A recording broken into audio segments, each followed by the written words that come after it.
шинэ бичлэгтэй завтай марил. За бид бид тав одоо гарах чинь хаашаа гарах гэж байгаа вэ гэхээр явж машин үзт юм уу надаа. Би машин аваад нөгөөсөө машин болохоор ээж тийш гарч чадахгүй ингээл бүх бичлэг дээр баг ярьдаг шүү дээ. Тэгээд одоо ер нь бол машин надад одоо би өөрөө машинтай болох нь зөв юм байна гэд. Тэгээ одоо ямар ч нөгөө дилершипүүд орж машин үзэх гээд байж байна. Тэгээ та нарт одоо ямар машин авснаа, ямар машин үзснээ харуулъя гэж бодож байна. За. Тэгээд бичлэгтэй хамт байгаарай. Миний аутфит нэг иймэрхүү. Нэг иймэрхүү байна. Өөрийгөө хардггүй. Жохон сайн нөгөө нэг гинт машин үзэх гээд ус мөсөө угаасангүй тэр чигээрээ бичлэгээ эхлүүлчихлээ. Тэгээд бичлэгтэйгээ хамт байгаарай. За бай. За дилершип дээр хүрээд ирлээ. Энэ нөгөө захилгаан машин байна. Тэгээд Prius байна, Corolla байна, Tacoma байна. Одоо ер нь бол манайх нэг тийм гэр бүлийн машин авчвал баг хамаагүй дээр байх гэж бодоод байгаа байхгүй юу? Тэгэхгүй бол дараа жил угаасаа дахиад нэг хүүхдтэй олё гэж бодож байгаа болохоор гэрийнхнээс хүн ирвэл суух зайгүй болчихно гэж бодоод байгаа. Энд чинь уулна ингээд бүр яг туртай машин унж болохоор байхгүй юу? Өөр ямар машин үзүүлэх вэ?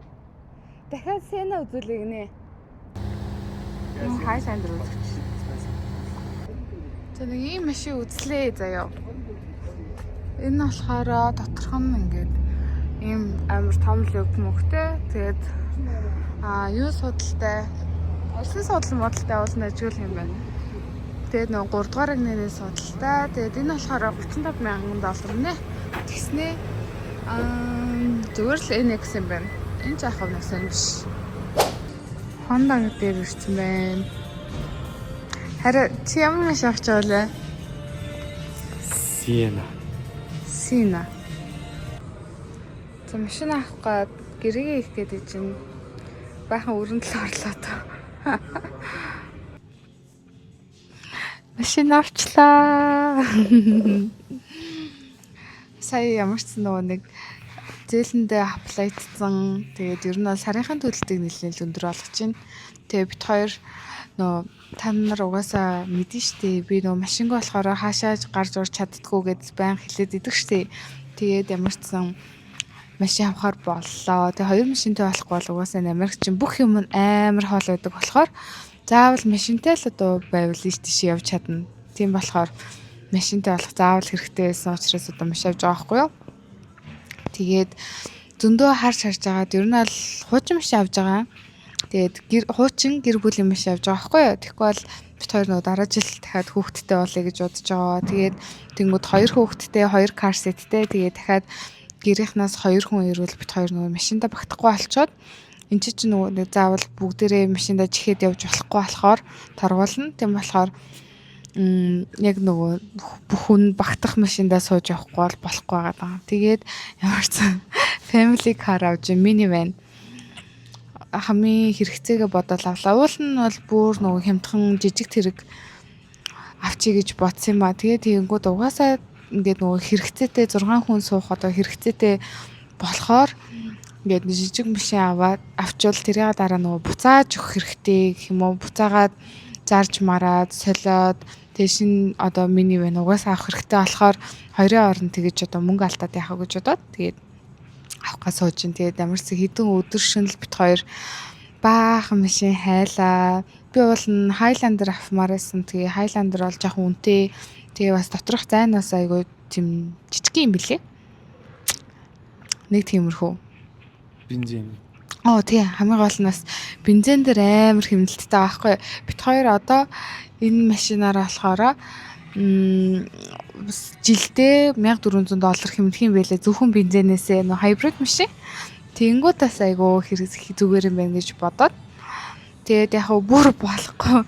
Тэгээд нөө сарынхаа төлөлтийг даахгүй бол машина буцаагаад өгчдөг ч юм уу. Эсвэл зарангууд нөгөө нэг үнэ барих машин болохоор ер нь бол ажгүй. Ирэлтхтэй тийм. Гэр бүлийн машин баггүй юу. Тэгээд нөгөө манай Нита мууч чинь амар олон хүүхэдтэй дандаа гэр бүлийн машин ундаг хүмүүс. За миний утасны багтаамж төрөөд тэгээд унтарчлаа. Тэгээд шин загвар нь одоо энэ машины шин загвар нь болохоор 3-аас 9 сарын хүлээлттэй байна гэсэн заяа бүр. Тэгээ хуучнуудын бүр ингээл баг гарангууд баг шууд аргачихсан машин. Тэгээ баахан үзэж үзэж байгаа юмарс нэг газар олоод энэ Honda-гийн дилершип дээр байна. Хүмүүс нөө Honda-гийн машин унаад нөө хуучин машин эмчээ зарчаад явчихдаг. Тэгээд бас юу хэлээ гэж бодсон. Одоо ингээд Америкт машин авах амар амархан заяа. Зүгээр дилер дээрээ очивол зээлийн оноотой байвал тэгээл за энэ машин унаа яв гэл өчнө.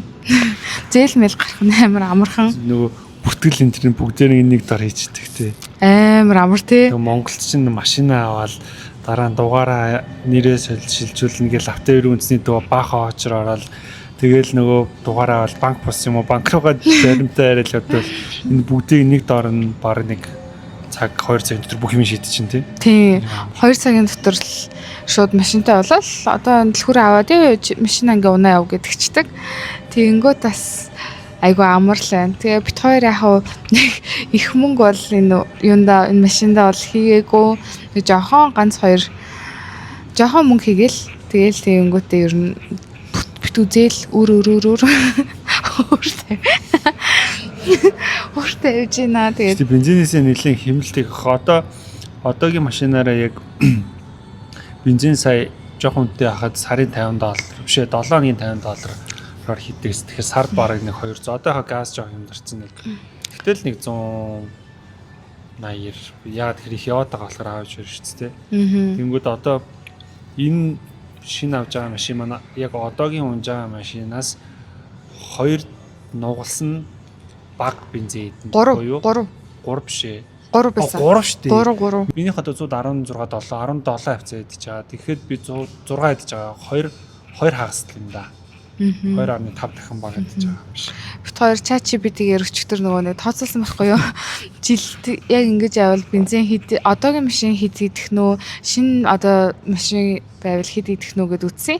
Тэгээд тэгсэн чинь шин дээр болохоор $700 жилийн бензин зардалтай. Одоо хуучин машин дээр болохоор $2100.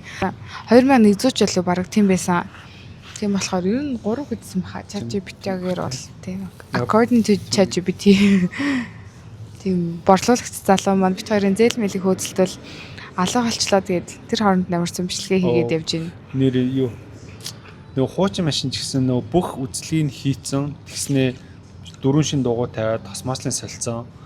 Тэгээд аюулгүй ажиллагааных нь үзлэгт нь оруулаад дээрээс нь 3 сар эсвэл 3000 майлын баталгаа өгөө тэр дотор нь ямар нэг асуудал гарах юм бол бүх цэцэр бүх юм дилерээс нь үнгүй гэж өгөхөөр нь жоохон найдвартаас нэгтчихсэн. Тийм. Хамгийн гол нь тэгэхгүй бол одоо энэ чи ингээд яг одоо адилхан үнэтэй юм машинууд байгаа мөртлөө дандаа нөгөө нэг одоо осол мослд орцсон. Тэр нэг Carfax дээр гараад ирдэг. Жинхэнэ. Тийм.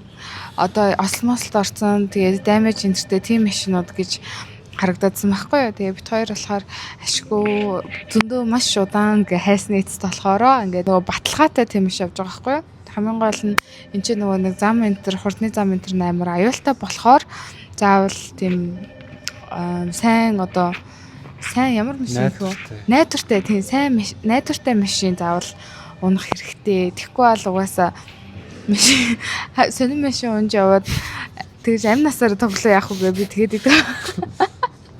Угаасаа хурдны зам ам дээрээ 130-40 км/цагийн хурдтай явдаг байхгүй юу? Тийм болохоор ерөнхийдөө амар сайн найдвартай л машинтай авах хэрэгтэй. Өөр ярих юм бэ нөө? Өөр ярих. Би машинаараа амар флексдэг хаа. Чи яаж флексдэг юм? Дайд болсон гэдэг үү? Тийм.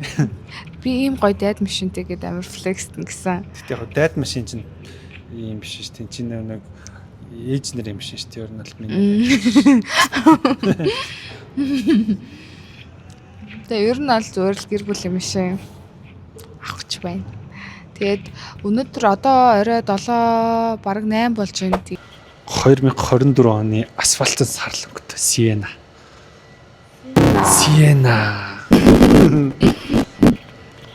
Миний байна. Сая жоохон угаад өгсөн юм шиг байна тий? Тийм ээ нугаач. Хараа ангаалгач. Ваа.